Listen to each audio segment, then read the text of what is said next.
जब भी कोई आदमी शराफत के रास्ते पे चलने की कोशिश करता है तो बहुत सारे लोग होते हैं जो उसका फायदा उठाने की कोशिश करते हैं, क्योंकि आपका भोलापन दूसरे लालची लोगों को, जालसाज लोगों को आकर्षित करता है और वो आपको ठगने की सोचते हैं। लेकिन जब आदमी ध्यान करना शुरू करता है तो उसके अंदर प्रेम की उत्पत्ति होने लगती है, जिससे उसके अंदर एक सरलता पैदा होती है, एक भोलापन आता है, एक प्रेम भाव आता है।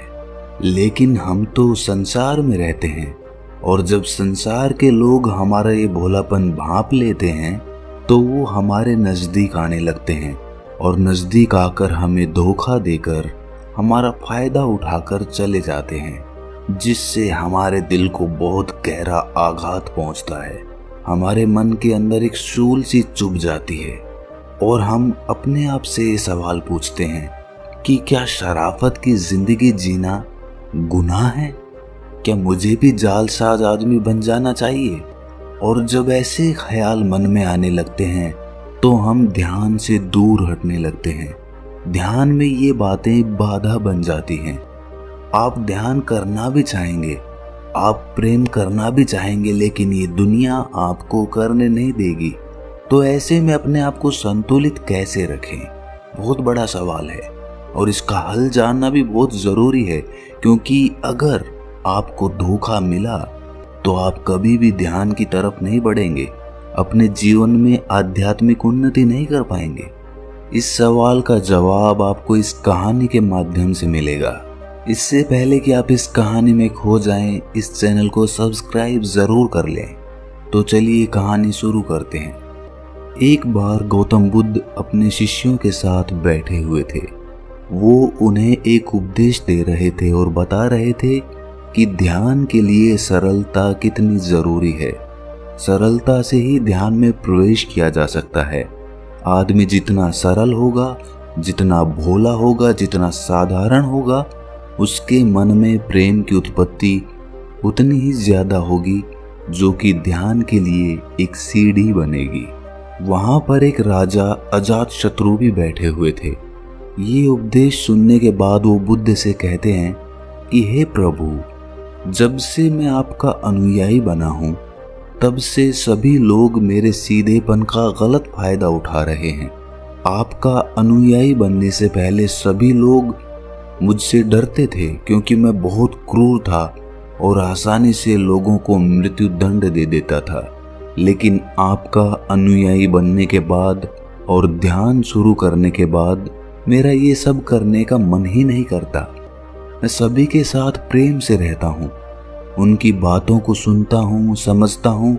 लेकिन कुछ लोग इसका गलत फायदा उठा रहे हैं, जिससे मेरी प्रजा में, मेरे शासन में अब दिक्कतें बढ़ती जा रही हैं। आप ही बताइए कि अब मैं क्या करूं? बुद्ध कहते हैं कि इसका जवाब मैं तुम्हें एक कहानी के माध्यम से देता हूं। कहानी को बड़े ध्यान से सुनकर आखिर में मेरे एक सवाल का जवाब देना। बुद्ध कहना शुरू करते हैं कि एक बार एक भिक्षु एक गांव से गुजर रहा था। रास्ते में उसे एक पीपल का पेड़ नजर आया। उसने सोचा क्यों ना कुछ देर आराम ही कर लिया जाए। भिक्षु जैसे ही उस पेड़ की तरफ बढ़ने लगता है, कुछ लोग उन्हें रोक कर कहते हैं कि वहां मत जाना, वहां एक जहरीला सांप रहता है जो बहुत लोगों को डस चुका है। वो इतना खतरनाक है कि जो भी उसके सामने जाता है वो उसे ही मार देता है। भिक्षु मुस्कुराता है और कहता है कि एक दिन तो सबको मरना ही है। अगर मुझे आज मरना होगा तो उसे कोई नहीं रोक सकता। ये कहकर भिक्षु आगे बढ़ जाता है और पेड़ के नीचे जाकर बैठ जाता है। तभी वहां पर सांप आकर उस भिक्षु से कहता है कि हे भिक्षु, क्या तुम्हें मुझसे डर नहीं लगता कि मैं तुम्हें मार दूंगा? भिक्षु बड़े प्रेम से कहता है कि भाई, इसमें डरने वाली कौन सी बात है? तुम जो भी करते हो वो इसीलिए करते हो ताकि कोई तुम्हें मार ना दे। डरते तो तुम हो, इसीलिए तुम सबको मार देते हो। मुझे किसी बात का डर नहीं है। तुम दूसरों को डसते हो, मैं नहीं। मुझे मृत्यु से कोई भय नहीं है, ना ही जीवन की कोई लालसा। मुझे कोई नुकसान पहुंचा ही नहीं सकता, तो मैं तुमसे क्यों डरूंगा। ये सब सुनकर सांप हैरान हो जाता है। उसने आज तक ऐसे ही आदमी देखे थे जो उसको मारने की कोशिश करते थे, उससे डर कर भागते थे। पहली बार उसने किसी को देखा था जो उससे नहीं डरा। ये सब देखकर सांप उस भिक्षु के पैरों में गिर जाता है और कहता है कि हे प्रभु, मैंने आज तक जो कुछ भी किया है सिर्फ अपनी जान बचाने के लिए किया। यदि ये रूप धारण नहीं करता तो लोग मुझे मार देते। भिक्षु ने कहा कि तुम बिल्कुल सही कह रहे हो, लेकिन यदि तुम इस जीवन के मोह से मुक्त होना चाहते हो तो शांत हो जाओ और जानो कि आज नहीं तो कल जीवन खत्म हो ही जाएगा। इसीलिए तुम्हें लोगों को डसने की जरूरत नहीं है। इतना कहकर भिक्षु वहां से चला जाता है और सांप ये तय कर लेता है कि आज से कोई गलत काम वो नहीं करेगा और उसने सभी को डसना छोड़ दिया। लेकिन इसका उस पर उल्टा प्रभाव पड़ा। जो लोग उससे डरकर भागते थे वही अब उसे मारने की कोशिश करने लगे, उसे चोट पहुंचाने लगे। सांप बहुत दुखी रहने लगा। लोग उसे तरह तरह की चोट पहुंचाते। कोई कोई तो उसे मारने के लिए उसके पीछे लकड़ी लेकर दौड़ता। वो अब लोगों को कोई नुकसान नहीं पहुंचाना चाहता था और सभी लोगों को प्रेम करने की कोशिश करता था, लेकिन लोग इसका गलत फायदा उठाते थे क्योंकि लोगों का जो उससे डर था वो खत्म हो गया था और अब लोग उस समय का बदला उससे ले रहे थे जब वो सांप उन्हें डराता था। ऐसे ही वर्षा ऋतु बीत गई। वर्षा ऋतु बीतने के बाद वही बौद्ध भिक्षु उस रास्ते से वापस जा रहा था। वो फिर से उसी वृक्ष के नीचे आराम करने के लिए बैठ गया। उस सांप ने उस भिक्षु को देखकर पहचान लिया और वहां पर पहुंच गया। भिक्षु ये देखकर हैरान हो जाता है कि पहले इस सांप की हालत कैसी थी और अब कैसी हो गई है। उस सांप ने भिक्षु को देखकर कहा कि जब से आपने मुझे समझाया मैंने दूसरों को नुकसान पहुंचाना बंद कर दिया, लेकिन लोग मेरे साथ इस तरह का व्यवहार करने लगे हैं, मुझे चोट पहुंचाने लगे हैं, मुझे जान से मारने पर उतारू हो गए हैं। अब आप ही बताएं कि मैं क्या करूं?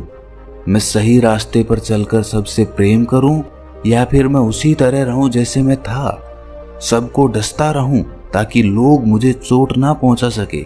हे भिक्षु, मैं निश्चय नहीं कर पा रहा हूं कि जिस रास्ते पे मैं चल रहा हूं वो सही है या गलत है। अगर इस रास्ते पे मैं चलता हूं तो मैं तो जी भी नहीं पाऊंगा। आपके जाते ही ये लोग शायद मुझे मार ही डालें। आप ही बताएं कि मैं जीवित रहने के लिए दूसरों को क्यों ना डसूं? भिक्षु कहता है कि हे नागदेव, मैंने तुमसे ये नहीं कहा था कि तुम अपने स्वभाव को ही बदल दो। क्रूरता तुम्हारा स्वभाव है। यदि यही तुम्हारा नहीं रहेगा तो लोग तो तुम्हें मारेंगे ही, पर इसका मतलब ये नहीं कि तुम अंदर से अपना उद्देश्य ही गलत रखो। आपको भीतर से अपने आप को सही रखना है और आपको बाहर से वही दिखाना है जो जरूरी है। सांप एक जहरीला जीव है, इसीलिए लोगों के मन में उसके लिए भय, डर होना जरूरी है, क्योंकि उनके अंदर तुम्हारे लिए डर नहीं होगा तो वो तुम्हें हानि पहुंचाएंगे ही। परंतु तुम्हें भीतर से खुद को सही रखना होगा।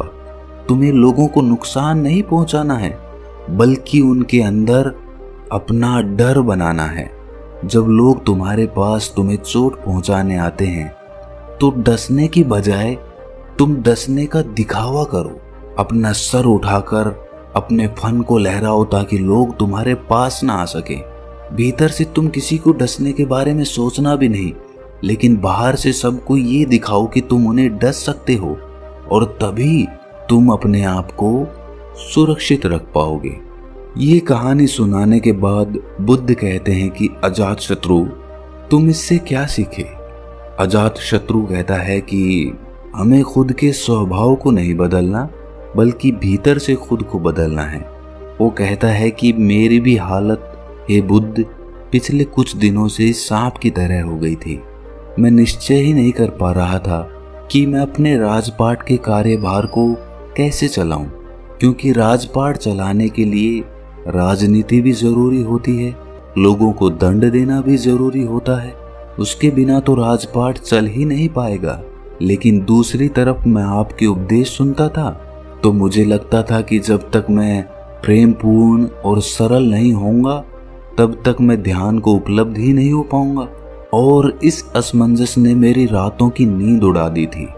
लेकिन आपकी इस कहानी से मैं भली भांति समझ गया हूं कि मुझे ध्यान करते हुए, अपने अंदर सरलता लाते हुए, प्रेम लाते हुए अपने कर्तव्यों का निर्वाह करना है। लोगों को ये महसूस नहीं होने देना कि मैं सरल हो गया हूं और मैं किसी को कठोर दंड नहीं दे सकता।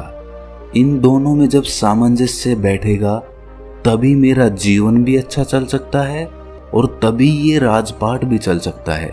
दोस्तों, भोलापन और सरलता अच्छी बात है, लेकिन तब तक जब आप सन्यासी जीवन जी रहे हों, जब आपको सांसारिक कर्तव्यों का निर्वाह ना करना पड़े। लेकिन जब आप संसार में रहते हो तो आपको सांसारिकता में घुलना ही होगा। आप अपने कर्तव्यों से मुंह नहीं मोड़ सकते। हमने बहुत से लोगों को देखा होगा जो ध्यान करने लगते हैं तो इतने सरल और इतने भोले हो जाते हैं कि उनके रिश्तेदार, उनके भाई बंधु ही उनका फायदा उठाने लग जाते हैं। इसी की वजह से उसे और उसके परिवार को बहुत पीड़ा सहनी पड़ती है।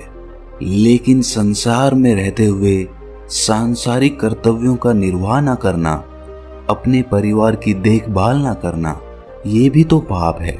इसीलिए ये कहानी हमें बताती है कि हमें अंदर से बदलना है, हमारे स्वभाव को नहीं बदलना। आप अपने ध्यान को अंदर से गहरा करिए, अंदर से सरल बनिए, लेकिन बाहर से उस सरलता को दिखाने की जरूरत नहीं है। लोगों को ये जताने की जरूरत नहीं है कि मैं ध्यान कर रहा हूँ और ध्यान से मेरे अंदर ऐसा बदलाव आ रहा है।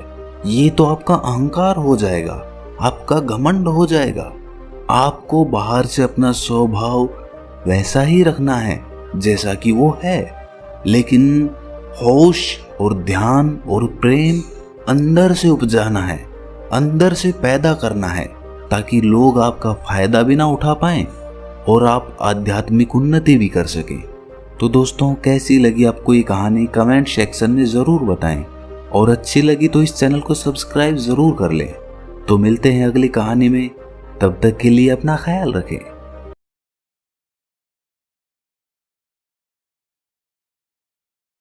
Thanks for watching. Please subscribe.